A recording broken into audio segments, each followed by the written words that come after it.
This is obviously then a way that you have to instill this into your sales team. You're not out there on the front line having every single conversation. And this isn't necessarily a natural tendency to have customer obsession at the level that you and I are talking about right now.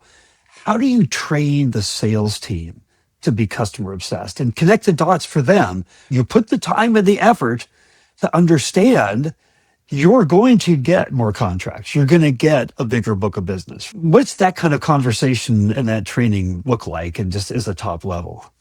It's very easy. It's making them understanding that they need to sit down with the customer and understand his needs and his requirements before walking out the door with a quote under their arm, or even several quotes, which they then throw on the table and say, select one. This is not sales. This is just understand your customer, sit down, talk to him, understand his demands, his requirements.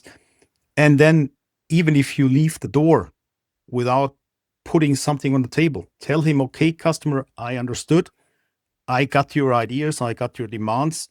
Let me think about it. I will come back to you tomorrow, day after, with a suggestion on how we can tackle that, on how we can work on that together, so that you get forward with your request and your business, because now I really understand what you're looking for.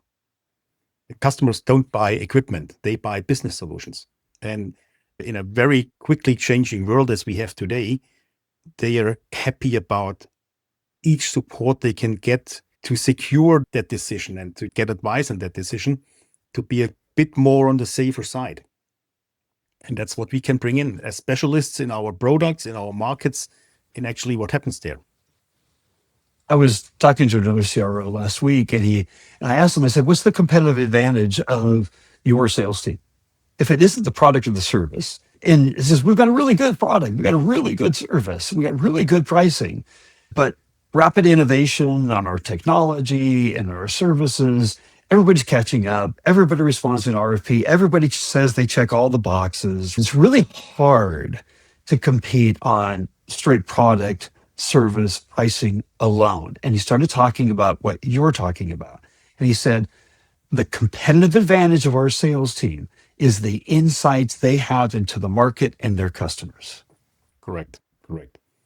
And you always have to ask yourself, will my solution increase the customer's productivity, quality, cost base, give him competitive advantage, make sure the capital invested is invested right. And it's not just, okay, I have a sale, I walk out the door and never will come back again.